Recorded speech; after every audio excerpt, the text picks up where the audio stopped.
Assalamualaikum warahmatullahi wabarakatuh. Kemudian mampu mengidentifikasikan 5 kitab tafsir dan corak penafsirannya. 5 kitab tafsir dan corak penafsirannya. Kitab tafsir Al-Jawahir, tafsir ilmi, lebih menekankan pembahasannya dengan pendekatan ilmu-ilmu pengetahuan umum dari teman-teman ilmiah yang didasarkan pada Al-Quran. Tafsir B. Al-Ra'i, tafsir yang menekankan pembahasannya pada masalah-masalah sosial masyarakat. Kemudian Ahkam Al-Quran bercorak fikih atau hukum. Tafsir Al-Quranul Karim yaitu bercorak tasawuf. Kemudian Al-Kashfi, corak tafsir sastra, adalah tafsir yang di dalamnya menggunakan kaidah-kaidah. Kemudian mampu membedakan kitab tafsir klasik dan kontemporer, yaitu perbedaannya tafsir klasik dan kontemporer adalah pada mufasir klasik pada umumnya memandang tafsir dengan paradigma teknis, bahwa tafsir merupakan ilmu yang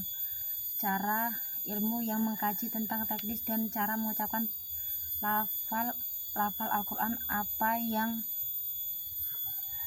Mengkaji tentang teknis dan cara mengucapkan lafal-lafal Al-Quran, apa yang ditunjukkan oleh lafal-lafal itu, hukum-hukum lafal tersebut, baik ketika berdiri sendiri atau ketika ada dalam rangkaian kalimat, termasuk pula mengkaji tentang makna-makna yang terkandung di dalamnya dan hal-hal lain yang mendukung kesempurnaan penafsiran seperti ilmu nasikh mansukh sebagai sababul nuzul dan lain-lain. Maka perbedaan dengan mufasir di abad kontemporer yang menggunakan paradigma fungsional, maka hakikatnya tafsir adalah ilmu yang digunakan untuk memahami kitab Allah atau Al-Quran yang diturunkan kepada Nabi Muhammad SAW dan menjelaskan makna-maknanya yang menggali hukum-hukum serta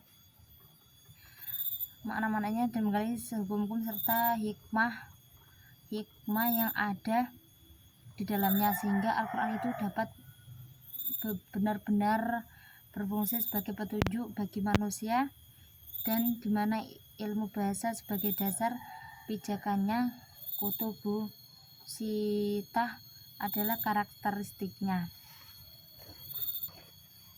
Kemudian mampu menjelaskan biografi minimal 3 ulama tafsir dan hadis, yaitu Ibnu Jarir Al-Tabari.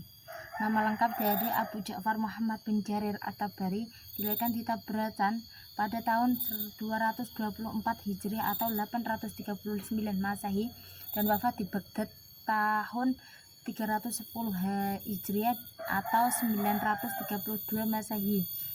Seorang ahli tarikh yang terkemuka dan sekaligus raja ahli tafsir. Beliau ahli yang sangat produktif sehingga banyak kitab yang disusunnya. Di antaranya yang terkenal adalah Tafsir Jami'ul Bayan dan mencerminkan keluasan ilmunya dan ketinggian pendidikannya. Kemudian Al-Qurtubi ini nama lengkapnya yaitu Abu Abdillah Muhammad bin Abu Bakar bin Faraj Al-Qurtubi, seorang ahli tafsir yang terkenal yang banyak diambil pendapatannya oleh ahli-ahli tafsir generasi sesudahnya. Lahir di Cordova atau Andalusia pada tahun 486 Hijriah atau 1093 Masehi dan wafat di Mausul pada tahun 567. Al-Fahrur Razi, nama lengkap Abu Abdillah Muhammad bin Al-Husain Al-Fahrur Razi, lahir pada tahun 544 Hijriah atau 1210 Masehi, seorang ulama tafsir, ahli tafsir yang sangat luas pengetahuannya dalam urusan ilmu umum dan syariat. Di masa hidupnya, kitab tafsirnya telah menjadikan kajian umum Imam Bukhari. Kemudian Imam Bukhari merupakan seorang ahli hadis yang termasyhur. Lahir di Bukhara 13 Syawal 194 Hijriah. Beliau menyeleksi 1 juta hadis yang diriwayatkan 80.000 perawi menjadi 7.275 hadis selama 16 tahun. Kemudian Imam Muslim, yaitu lahir pada tanggal 4 Hijriah, mulai belajar hadis pada tahun 218 di umur 16 tahun. Kemudian Imam Abu Dawud lahir pada tahun 202 Hijriah, merupakan ahli hadis yang sangat teliti dan merupakan tokoh terkemuka di antara para perawi hadis. Wassalamualaikum warahmatullahi wabarakatuh.